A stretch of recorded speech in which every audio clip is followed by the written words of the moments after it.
कोई जीवन बिना कुछ कहे भी युगों से संवाद कर सकता है? क्या किसी की मौन उपस्थिति जन्मों से सोई हुई चेतना को जगा सकती है? क्या किसी के हृदय से प्रवाहित करुणा समय की सीमाओं को लांघकर आज भी किसी व्याकुल मन को शांति दे सकती है? क्या किसी का त्याग केवल उसका निजी निर्णय न रहकर असंख्य जीवों के कल्याण का मार्ग बन सकता है? और क्या किसी एक जीवन में प्रेम की इतनी गहराई, वात्सल्य की इतनी शीतलता और साधुता की इतनी ऊंचाई समा सकती है कि उसकी अनुभूति सदियों बाद भी जीवित रहे? हाँ, कुछ जीवन केवल इस संसार से होकर नहीं गुजरते, वे स्वयं एक पावन प्रवाह बन जाते हैं। वे केवल स्मृतियों में सुरक्षित नहीं रहते, वे असंख्य हृदयों में संस्कार बनकर उतरते हैं। उनकी वाणी भले ही थम जाए, पर उनके जीवन का संदेश युगों तक गूंजता रहता है। उनका स्वरूप भले ही दृष्टि से ओझल हो जाए, पर उनकी दिव्य उपस्थिति आज भी हृदय की गहराइयों में अनुभूत होती है। इसीलिए तो ऐसा जीवन इतिहास के पृष्ठों तक सीमित नहीं रहता, वह परमात्मा के महान उद्देश्य की जीवंत अभिव्यक्ति बन जाता है। तो आइए समय की परतों को धीरे धीरे हटाते हुए स्मृतियों के उस पावन द्वार पर श्रद्धा का एक दीप प्रज्वलित करें और प्रवेश करें उस गाथा में जहां सरलता ही सिद्धि का स्वरूप थी, विनम्रता ही महानता की सर्वोच्च पहचान, त्याग परमात्मा के प्रति अनन्य अनुराग का उज्जवल प्रमाण और संपूर्ण जीवन जीव कल्याण के लिए अर्पित एक अखंड साधना। इसी दिव्य जीवन दृष्टि और एक महापुरुष के बहुआयामी व्यक्तित्व को केंद्र में रखकर अब आरंभ होने जा रही है एक ऐसी भाव यात्रा जिसमें इतिहास केवल घटनाओं का अनुक्रम बनकर हमारे सम्मुख नहीं आएगा, बल्कि एक संत के अंतःकरण में प्रवाहित क्षमाशीलता की गंभीरता, निरहंकारिता की निस्तब्धता, करुणा की ऊष्मा और समर्पण की अखंडता का क्रमिक अनावरण करेगा। यह केवल अतीत का पुनर्पाठ नहीं होगा, ये काल की निस्तब्ध तहों में सुरक्षित उन पावन प्रसंगों के अंतरस्वर से साक्षात्कार करवाएगा, जहां साधुता वचनों की अलंकारिकता में नहीं, आचरण की प्रामाणिकता में प्रतिष्ठित थी, जहां सेवा कर्तव्य की सीमित परिधि को लांघकर आराधना का स्वरूप धारण कर लेती थी, जहां ज्ञान पांडित्य का प्रदर्शन नहीं, संशय से घिरी चेतना के लिए मार्गदर्शक आलोक था, और जहां समर्पण जीवन का कोई एक निर्णय नहीं, बल्कि जीव कल्याण के लिए अर्पित संपूर्ण अस्तित्व की अखंड साधना। ऐसे ही दिव्य जीवन दर्शन को अपने संपूर्ण व्यक्तित्व में साकार करने वाले थे भगवान श्री स्वामीनारायण के प्रमुख परमहंसों में अग्रगण्य सद्गुरु श्री मुक्तानंद स्वामी। सत्य है कि किसी महापुरुष का व्यक्तित्व न तो किसी एक उपाधि में समा सकता है और न किसी एक प्रसंग में पूर्णतः उद्घाटित हो सकता है। वह तो मानो एक बहुपरत आध्यात्मिक ग्रंथ है, जिसका प्रत्येक प्रसंग एक नया अर्थ, एक नया आयाम और एक नई अनुभूति प्रकट करता है। लेकिन अब इतिहास मौन नहीं रहेगा।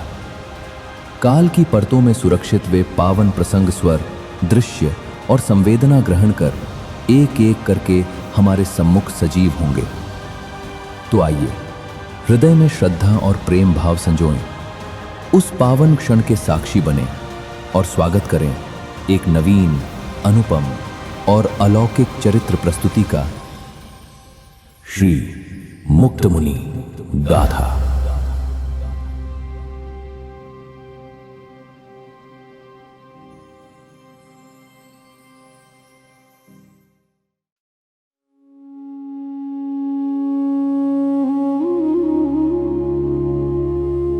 कालचक्र का वो पावन मध्याह्न, जब सूर्य आकाश के शिखर पर पूर्ण प्रताप के साथ विराजमान था।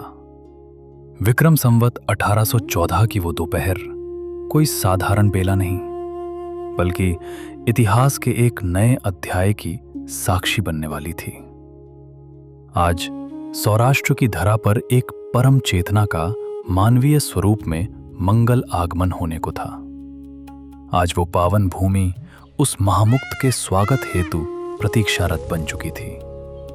पवन के हर स्पंदन में एक अलौकिक रागिनी थी, मानो प्रकृति स्वयं उस अनादि मुक्त को पुकारने की तैयारी कर रही हो। अमरापुर की माटी आज धन्य हो रही थी, क्योंकि उसे एक ऐसे युग पुरुष के चरणों का स्पर्श मिलने वाला था। एक ऐसा विराट व्यक्तित्व जो स्वयं साधुता की गरिमा और भक्ति की प्रतिमूर्ति बनकर अवतरित होने वाला था।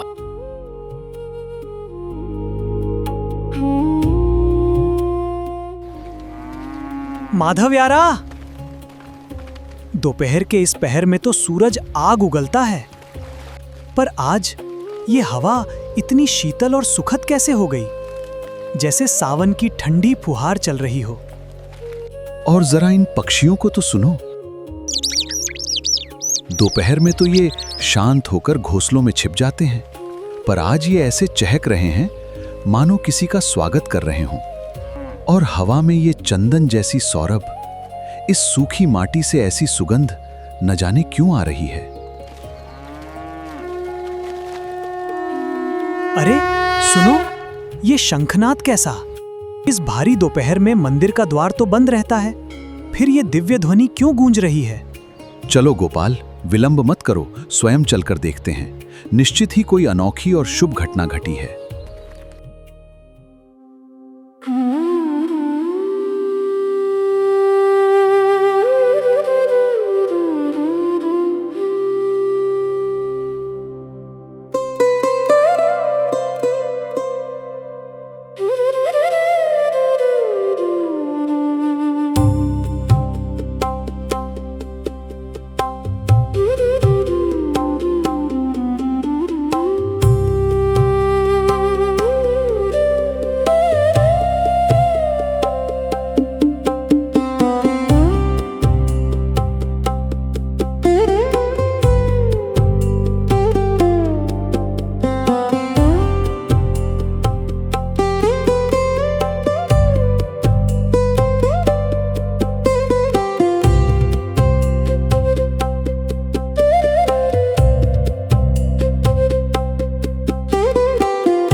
आनंद राम जी, बधाई हो। बड़े भाग्य जागे हैं। राधा माई ने पुत्र रत्न को जन्म दिया है। आपके कुल का दीपक पधार चुका है।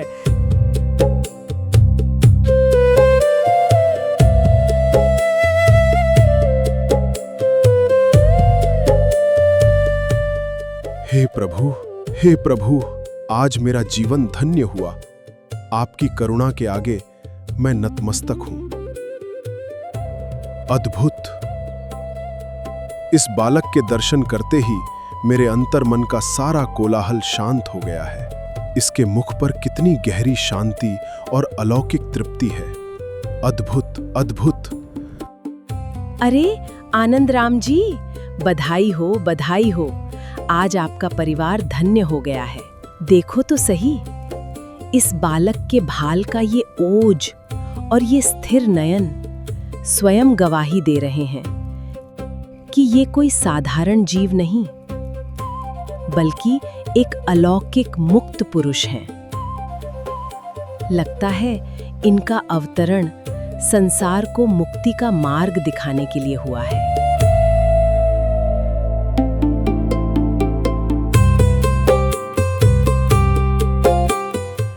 जाओ, भंडार खोल दो। आज अमरापुर का कोई भी याचक खाली हाथ न लौटे। आज यहाँ उत्सव नहीं, महाउत्सव होगा।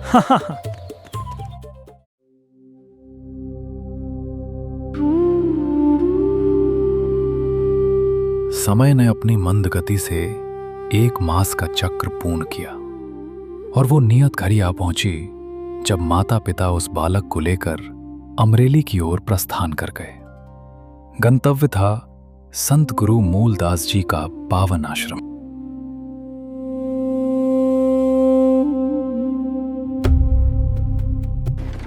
रत्न सिंह, जरा देखो तो, इस तपती धूप में हम सब बेहाल हैं, पर इस बालक के चेहरे पर रत्ती भर भी अकुलाहट नहीं है। ये तो इस लू और गर्मी में भी ऐसा शांत बैठा है जैसे कोई अनुभवी योगी समाधि में लीन हो। इसकी शांति देखकर तो मैं अपनी थकान भूल रहा हूं। मालिक, मैं भी यही सोच रहा था।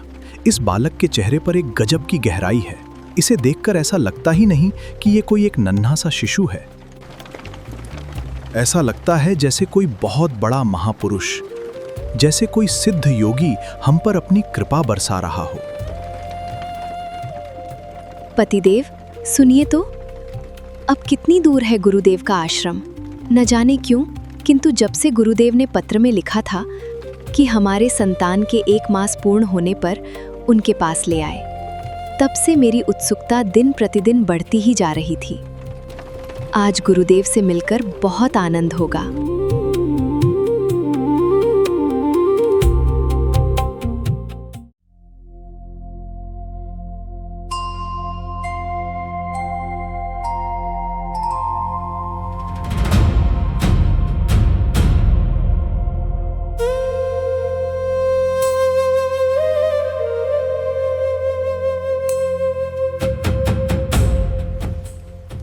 आओ आनंद राम, आओ बेटी राधा, तुम्हारा स्वागत है, तुम्हारी ही प्रतीक्षा थी। आज सुबह से न जाने क्यों मेरी अंतरात्मा पुकार रही थी कि कोई मुझसे मिलने जरूर आएगा, और देखो तुम आ ही गए। और आनंद राम, तुमसे ज्यादा तो मुझे उस बालक को मिलने की इच्छा थी। इसे देखकर मेरे हृदय में कितनी प्रसन्नता हो रही है, ये तो केवल मैं ही जानता हूं। लाओ, इसे पास लाओ।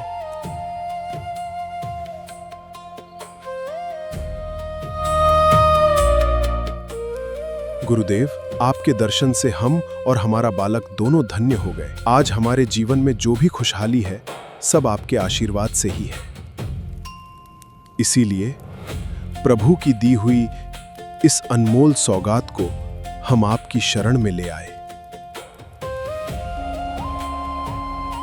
गुरुदेव, हमारी विनती है कि हमारे संतान की नामकरण विधि आप करें।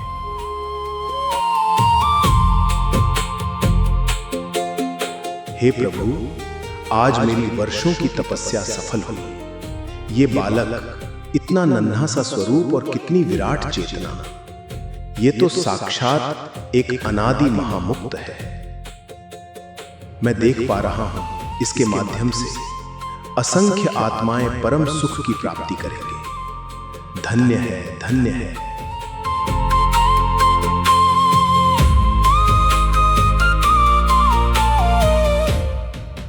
आनंद राम, इस बालक के बारे में क्या ही कहूं। इसका तेज, प्रभाव, इसकी शांति स्वयं ही परिचय दे रहे हैं। जो स्वयं वासनाओं से सर्वथा मुक्त हो और जिसके सानिध्य में आकर संपूर्ण विश्व मोहमाया के बंधनों से मुक्त हो जाए,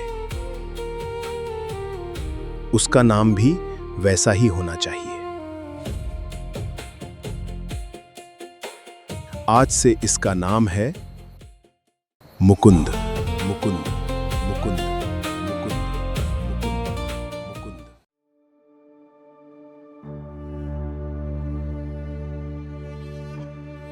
मुकुंद, ये केवल एक नाम नहीं, ये समय के विराट ग्रंथ में अंकित होने वाली एक महान जीवन गाथा का प्रथम स्वर्णिम अक्षर है।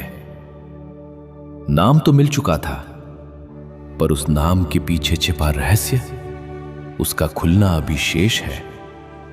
अब यह दिव्य गाथा आगे किस मोड़ पर, किस नए अध्याय की ओर बढ़ेगी, ये जानने के लिए बने रहिए श्री मुक्तमुनि गाथा का अगला सोपान शीघ्र ही।